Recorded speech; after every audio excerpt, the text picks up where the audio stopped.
और अभी हम साहिबगंज के राजमहल में हैं। यूँ कहें कि बंगाल और झारखंड का सीमावर्ती ज़िला है साहिबगंज, और ज़िला से महज ज़िला मुख्यालय का जो सीमावर्ती एरिया है पश्चिम बंगाल का फरक्का से अभी हम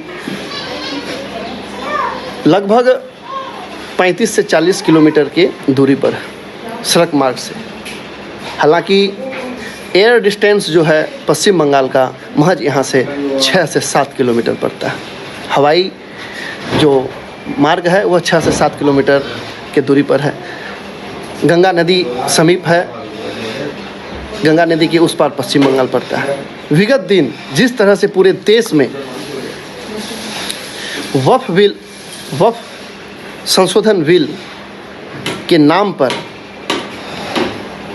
मुख्य रूप से पश्चिम बंगाल में जिस तरह से अराजकता का माहौल देखा गया, एक विशेष समुदाय के लोगों के द्वारा हिंदू परिवार को टारगेट कर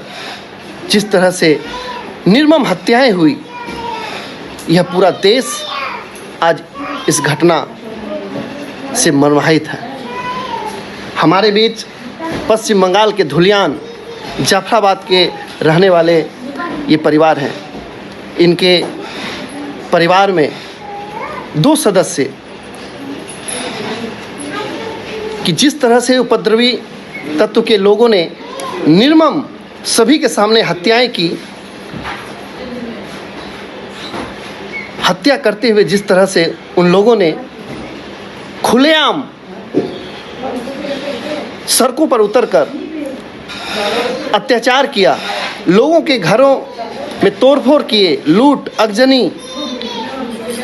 यह किसी से छिपा हुआ नहीं। आइए हम जानते हैं हरे गोविंदो दास और चंदन दास, ये जो 2 व्यक्ति थे, हरे गोविंदो और उनके पुत्र चंदन दास की जिस तरह से हत्याएं की गई, वहाँ के लोग काफ़ी आतंक में हैं, काफ़ी डरे हुए हैं, सहमे हैं और अपने जान बचाकर आज झारखंड के साहिबगंज ज़िले में अपने अन्य परिजनों के घर में आकर शरण लिए हुए। आइए हम इनसे जानते हैं कि आखिर में घटनाएं क्या हुई, उस समय का माहौल क्या था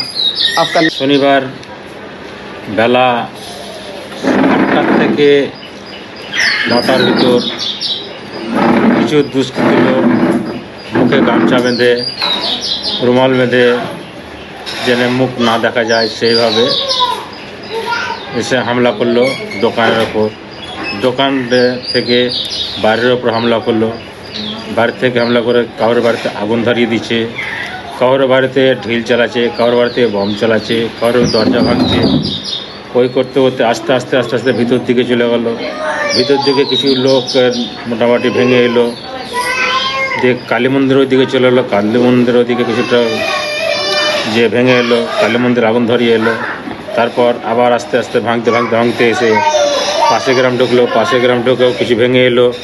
তারপর আবার ডবল রিটার্নে এসে যে আমার যেটা মারা গেছে সেটা আমার কাকাকে ঘর থেকে টেনে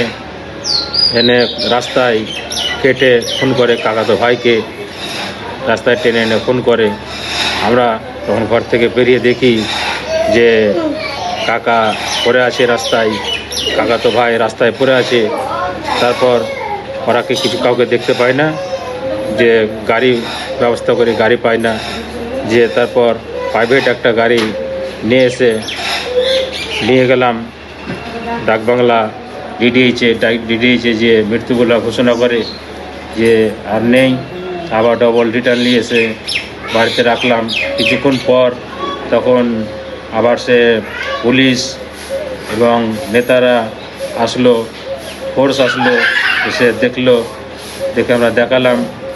যে এই ব্যাপার, এই থেকে হয়েছে, এই থেকে হয়েছে, আমাদের কি হবে। তোরা বললো ঠিক আছে আমরা দেখছি। তারপর ওরা যে যাওয়ার সময় ওরা আমাকে বলে গেছে যে আবার আসছি, তোদের আবার দেখা যাচ্ছে কী করছিস। তো ওই ভয়ে আমরা যান বাঁচিয়ে কোনো রকম করে একটা অ্যাম্বুলেন্সে যে রুগী সেজে পাকুড় থেকে আবার ট্রেন ধরে এসে আমরা এই ঝাড়খণ্ড এসে স্থান নিয়েছি। देखिए, इन्होंने कहा कि जिस तरह की वहाँ घटनाएं घटी और इन लोगों के सामने पूरे गांव में 2 व्यक्ति की जिस तरह से हत्याएं हुई और हत्या के बाद पूरा गांव और पूरे परिवार के लोग जिस तरह से डरे और सहमे हुए थे, इन लोग अपनी जान बचाकर एम्बुलेंस के सहारे पश्चिम बंगाल के धुलियान के रास्ते पाकुर होते हुए राजमहल पहुंचे। और हमारे बीच अभी बजरंगी प्रसाद यादव जी हैं और पश्चिम बंगाल के धुलियान में जो घटनाएं घटी विगत दिन और 2 लोग जिस तरह से उक्त घटना में मारे गए, उनके परिजन जो प्लान करके आज साहिबगंज की राजमहल में शरण लिए हुए हैं, उनसे मिलने के लिए, उनके स्थिति जानने के लिए पहुंचे हुए थे और इन्होंने जाना। क्या आप अभी मिलने के लिए आए थे, इन लोगों से क्या बताया? जैसा कि आप सभी जान रहे हैं कि पश्चिम बंगाल में जिस तरह से एक समुदाय विशेष के लोग, वहाँ सनातन धर्म के लोग, गरीब गुरबा लोग जो वहाँ के अस्थाई निवासी हैं, उन लोगों के साथ किस तरह से तांडव किया और घर में घुसकर लोगों को मारना, पीटना, घर जलाना, तोड़ फाड़ करना, इन लोगों को दुकानों को लूट लेना और ऐसे करके दहशत कर दें और बार बार हिदायत देना कि अगर दोबारा आओगे तो दोबारा भी लूटेंगे, मारेंगे, काटेंगे। वैसी स्थिति में आज राजमहल विधानसभा के क्षेत्र के खास करके उधवा और राजमहल में, बड़हरवा में, पाकुड़ में,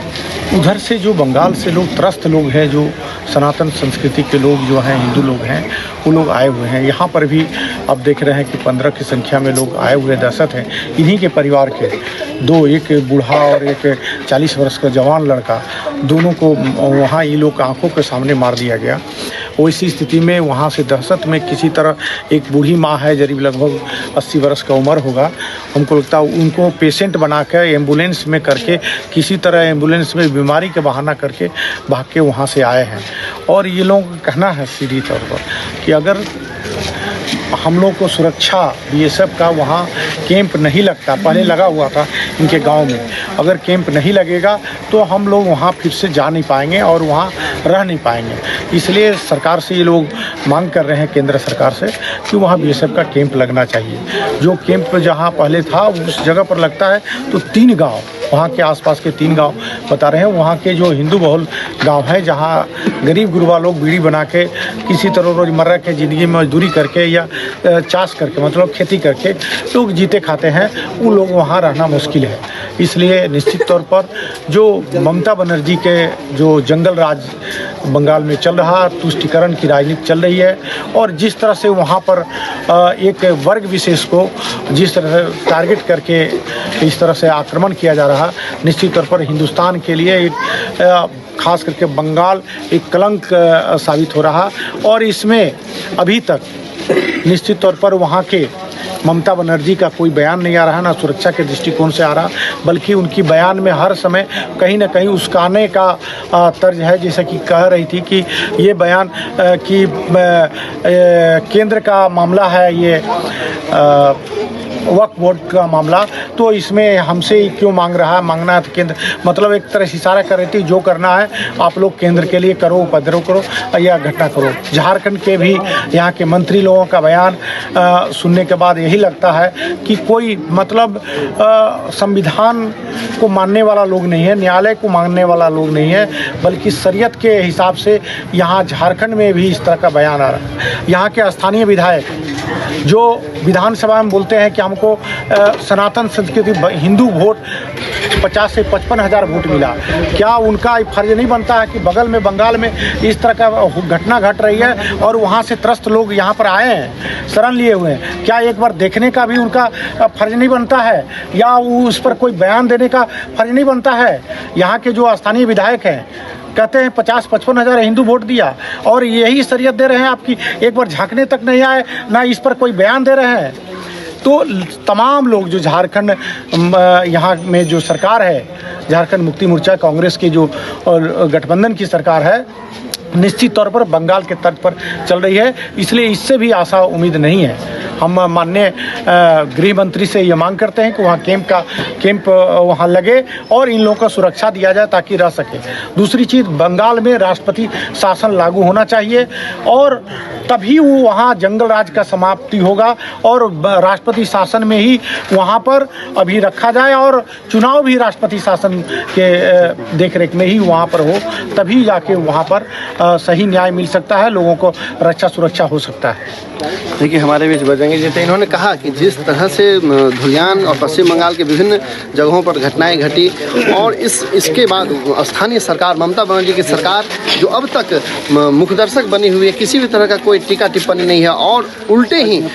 वहाँ के पश्चिम बंगाल के ये विशेष समुदाय के लोगों को उकसाने का जो काम किया है यह बहुत गलत है। इन्होंने वर्तमान झारखंड के राज्य सरकार पर भी इन्होंने आरोप लगाया कि राज्य सरकार के मंत्री, राज्य सरकार के विधायक व स्थानीय मुखिया जो यहाँ के मुख्यमंत्री हैं, इन्होंने भी अब तक पश्चिम बंगाल की घटना पर एक शब्द नहीं कहा। आज राजमहल की धरती पर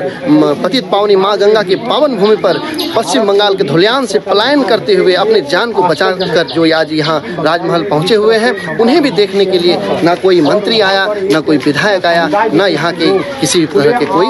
नेता पहुँचे हुए हैं। इससे साफ जाहिर है कि यह पश्चिम बंगाल में चल क्या रहा है। इन्होंने मांग किया है, केंद्र सरकार से मांग की है कि पश्चिम बंगाल में जल्द राष्ट्रपति शासन लगाया जाए और राष्ट्रपति शासन लगाकर जो धुलियान का जो इलाका है, जाफरागंज, रानीगंज, जो विभिन्न इलाका है जो आतंक के साए पे वहाँ के लोग